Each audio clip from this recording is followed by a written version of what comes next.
Hola, ¿qué tal mis queridos suscriptores? Sean bienvenidos una vez más a tu canal de medicina Dr. Norlan López. El tema de hoy será la continuación en parte 3 de electrocardiografía básica y como habíamos quedado anteriormente abordaríamos lo que es el electrocardiograma normal. Esta imagen que podemos observar en pantalla es de un electrocardiograma. Como podemos observar, está integrada por diversos elementos. En primer lugar, tenemos el papel de registro, el cual estudiaremos cada una de sus características más adelante. Pero aprovechemos a hacer mención y a recordar que el equipo debe estar calibrado a realizar su registro a una velocidad de 25 milímetros por segundo y que el registro del impulso eléctrico en cada una de las derivaciones se debe de estandarizar a una amplitud de 10 milímetros por milivoltio. También observamos, en base a esta calibración, el registro gráfico del impulso eléctrico en las distintas derivaciones del electrocardiograma, las cuales son captadas como cámaras fotográficas en distintos ángulos enfocando hacia el corazón por medio de los receptores o electrodos, los cuales ya vimos cómo se posicionaban en los videos anteriores. Entonces, en este papel de registro tenemos graficadas las 12 derivaciones. Las primeras 6 serían las derivaciones del plano frontal. D1, D2 y D3 son las del plano frontal bipolares.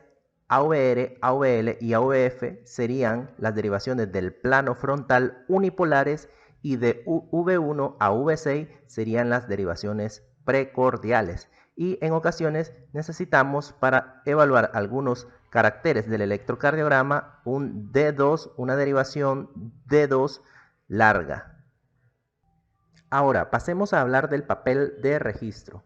El papel de registro es milimétrico, estando conformado por cuadros grandes y cuadros pequeños, donde un cuadro pequeño equivale a 1 milímetro cuadrado perfecto, 1 milímetro tanto en el plano horizontal del tiempo como 1 milímetro en el plano vertical de la amplitud o voltaje.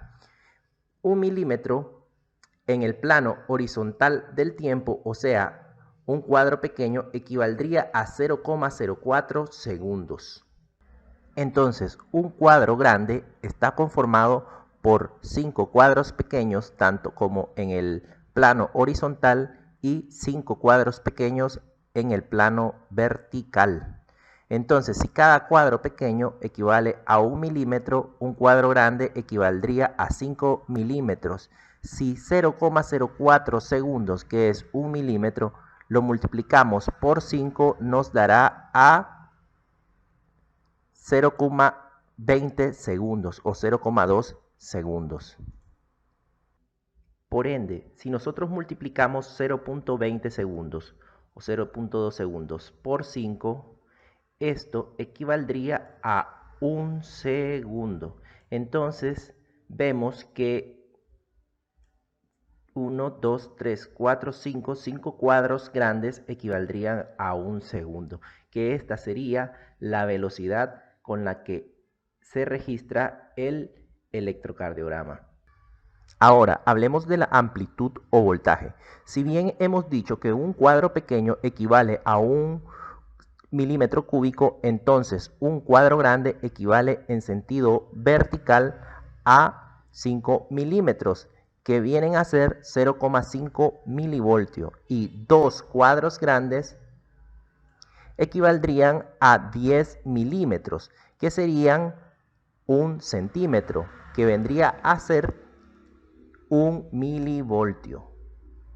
Recordemos que un electrocardiograma estándar se registra a una velocidad de 25 milímetros por segundo, o sea, a 25 cuadritos pequeños, que serían equivalentes a 5 cuadros grandes con una amplitud de 10 milímetros por milivoltio.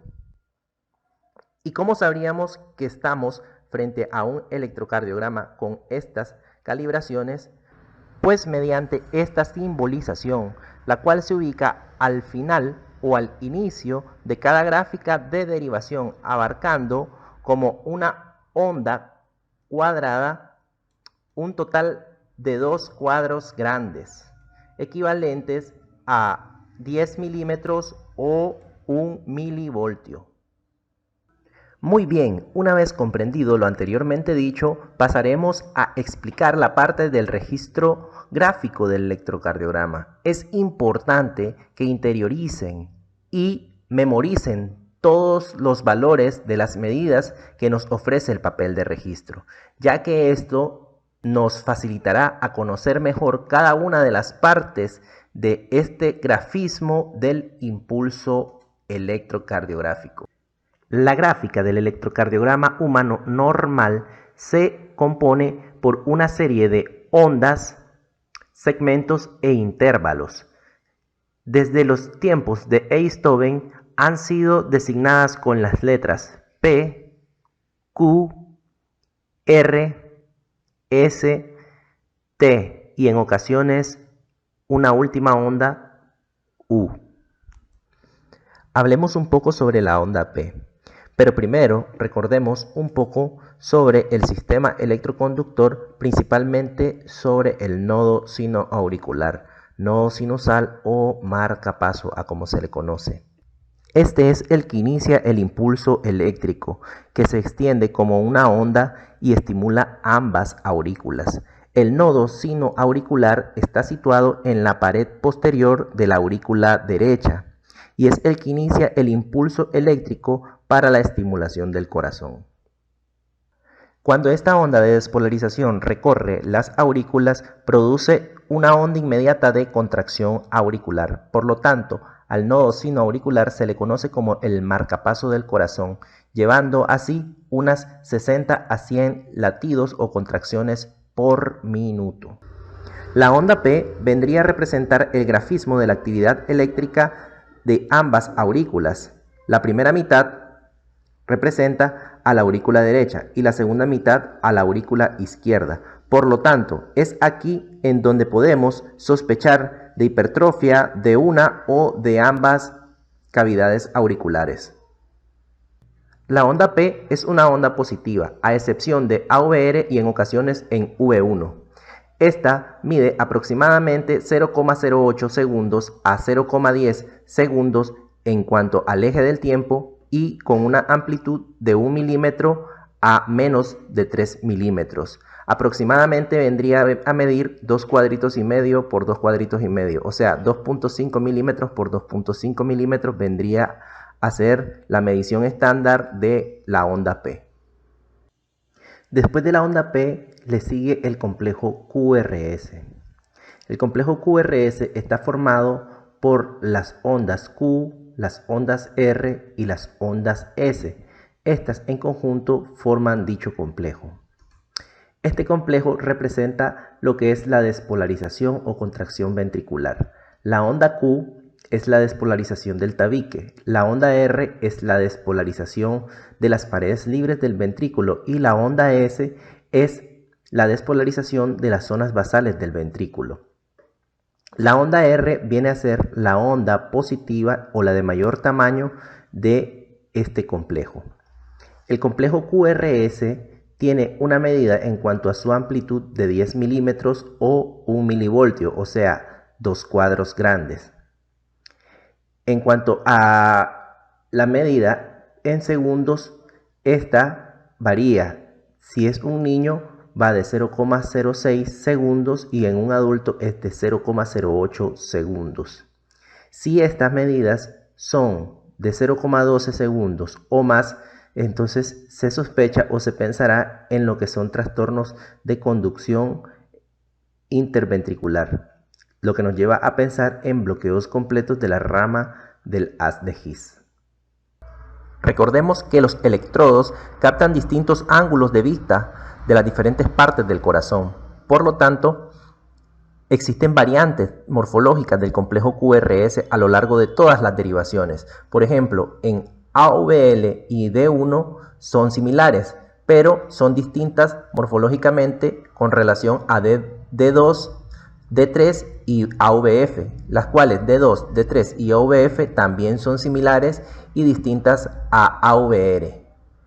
También podemos observar que en las derivaciones precordiales, desde V1 hasta V6, el complejo QRS va sufriendo distintos cambios morfológicos a lo largo de todas las derivaciones según el ángulo de captación de cada receptor. En esta imagen podemos observar las regiones exploradas por las derivaciones del plano horizontal. Por ejemplo, vemos y observamos que la derivación V1 se encarga de visualizar la pared anterior de la porción alta del septum interventricular, mientras que V2 se encarga de visualizar la pared anterior también, pero de la porción media del septum interventricular, mientras que V3 se observa que visualiza la pared anterior de la porción baja del septum interventricular, mientras que V4 observa la pared anterior del ápex cardíaco. V5 observa la parte baja de la pared libre del ventrículo izquierdo, mientras que V6 observa la parte más baja de la pared libre del ventrículo izquierdo.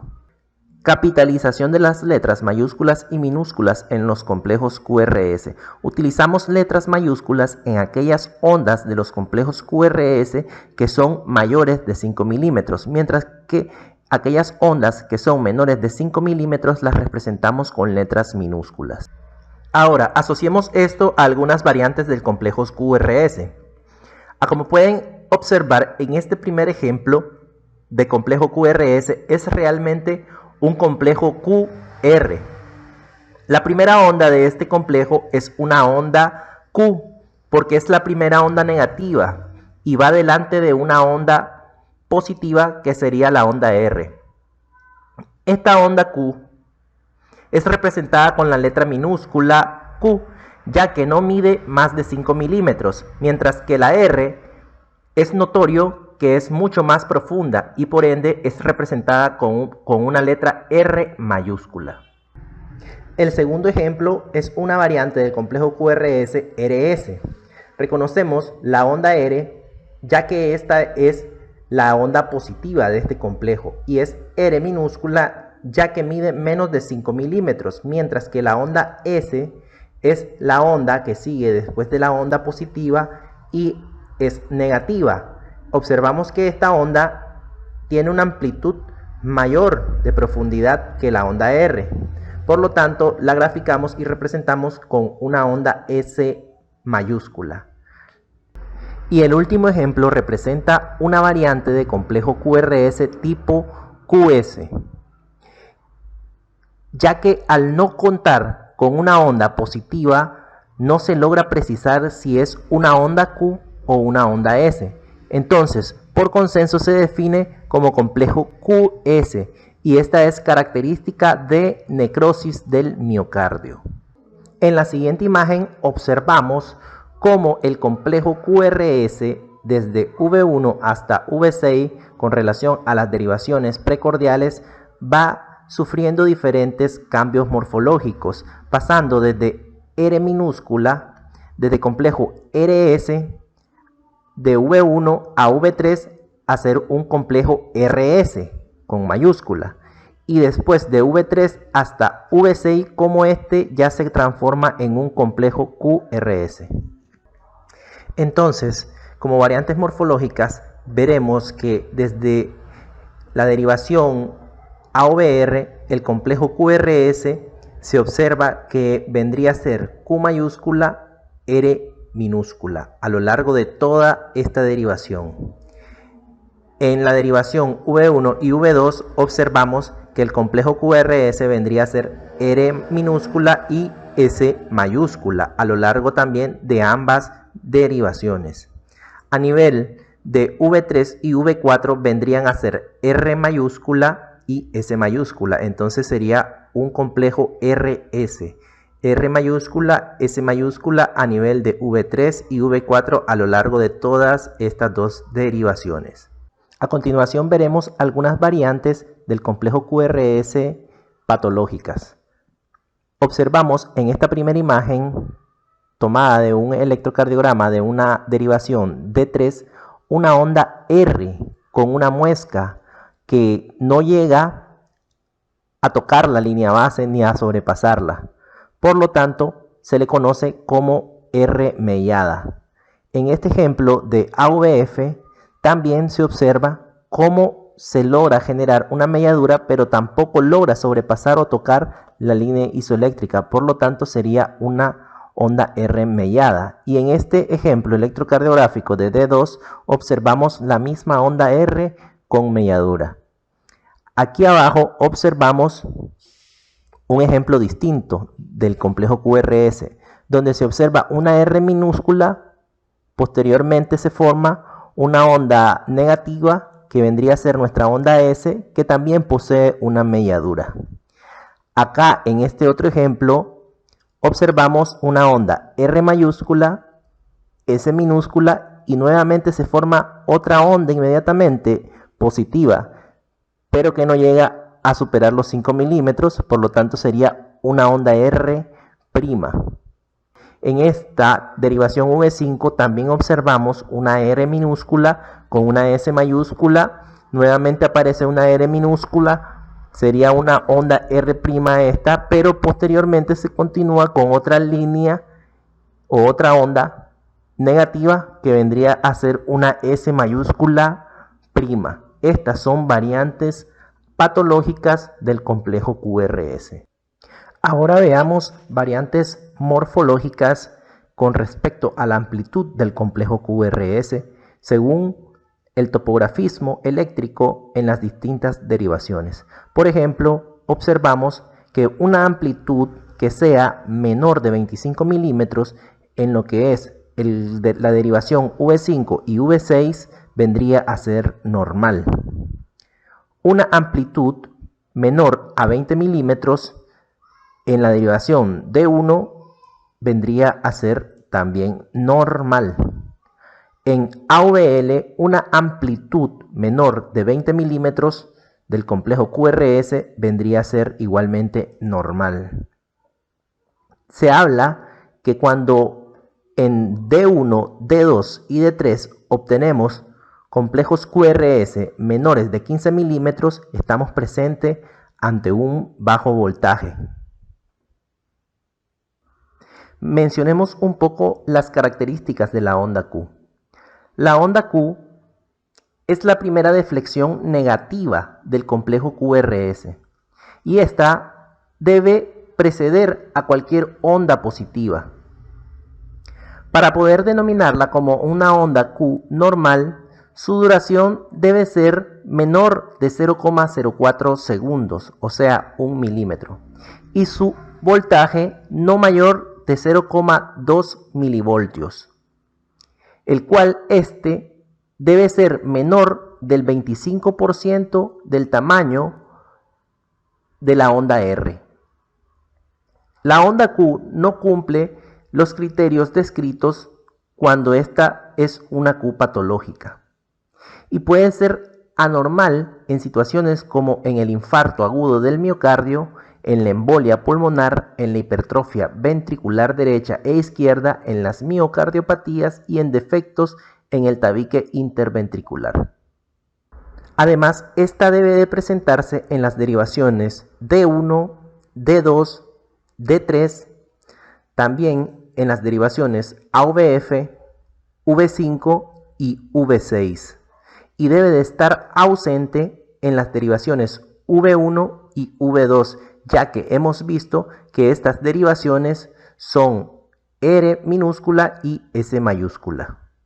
Aquí en esta parte vale la pena recalcar que si hay un mínimo positivo de una onda previo a una deflexión negativa en el complejo QRS, ya la onda Q no existiría, sino que después de esa deflexión sería una onda S. Entonces vemos que si la duración de la onda Q es mayor de 0,04 segundos con una amplitud del 25% de la onda R en las derivaciones D1, D2 y AVF y mayor del 15% de la onda R en V4, V5 y V6 y mayor del 50% de la onda R en AVL. Además, si esta está presente con estos parámetros en las derivaciones que no se debería de encontrar, como es V1, V2 y V3, esta sería la onda Q patológica. Muy bien, hablemos de la quinta onda del electrocardiograma, la onda T. La onda T corresponde al registro del regreso del estado de reposo de los ventrículos, es decir, la repolarización y la excitabilidad eléctrica ventricular. Se inscribe normalmente como una onda asimétrica, con una rama inicial lenta y una rama final rápida. Es generalmente positiva y va de 5 milímetros por 5 milímetros. Esto es aproximadamente de promedio. Pero es decir que ella mide aproximadamente de 2 a 6 milímetros de amplitud con un desplazamiento por el eje del tiempo de aproximadamente 0,20 segundos. Pero es más importante saber que la onda T puede tener normalmente hasta una tercera parte de la altura de la onda R correspondiente. Por ejemplo, si una onda R mide 21 milímetros, la onda T puede tener hasta 7 milímetros. Entonces, la dirección de la onda T debe seguir al complejo QRS. Por lo tanto, si este es predominantemente positivo, la onda T debe ser positiva. Y si el complejo QRS es predominantemente negativo y la onda T debería ser negativa. Si no existe este parámetro, se le puede llamar que la onda T está invertida e implica patologías cardíacas. Como variante patológica de la onda T, observamos la onda T aplanada. Esta es característica en procesos isquémicos, en hipotiroidismo, en pericarditis y miocarditis. Es aplanada ya que mide menos de 2 milímetros de amplitud. Otra onda T morfológicamente patológica sería la onda T acuminada o T picuda. Esta T alta picuda es característica de procesos de hipercalemia y en derivaciones V2 y V3 se presenta asociada a infartos de cara posterior. En esta imagen observamos dos variantes de la onda T negativa. La primera es negativa, invertida, pero la segunda podemos observar que es más profunda y es más simétrica.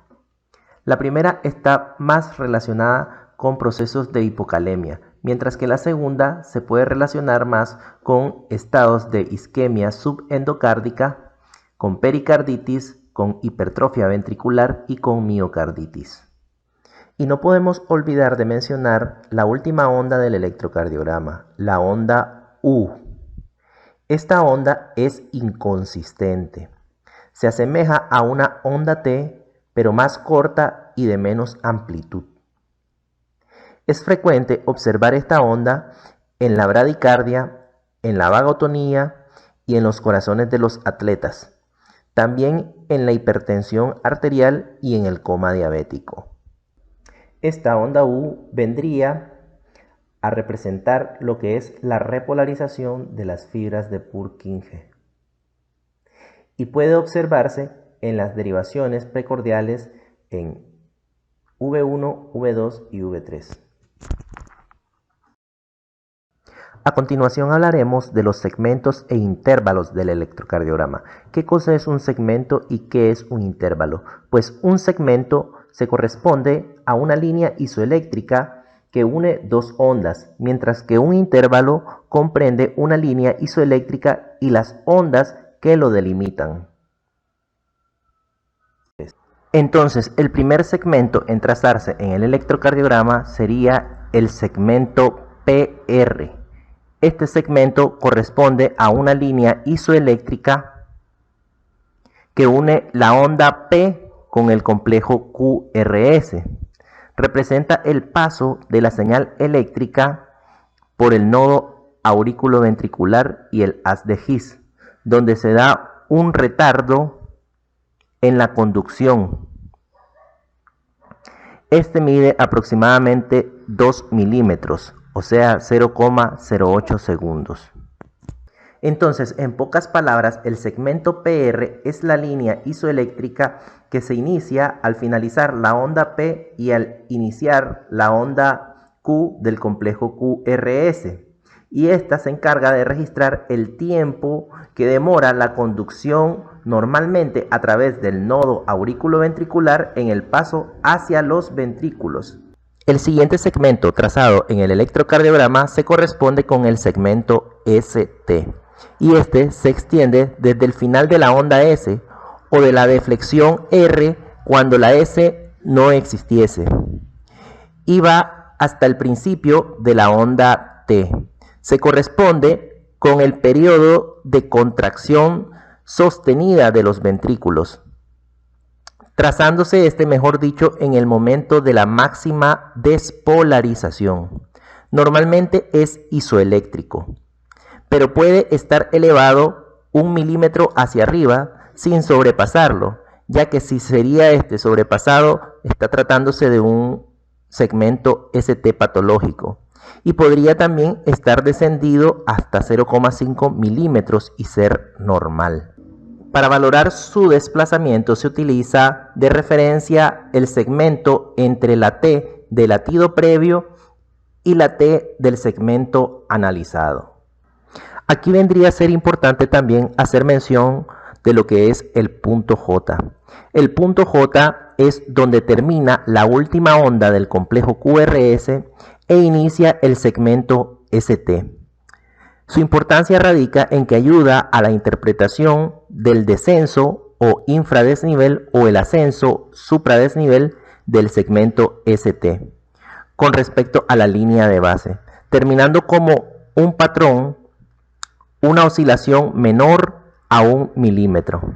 A continuación hablaremos sobre los intervalos del electrocardiograma.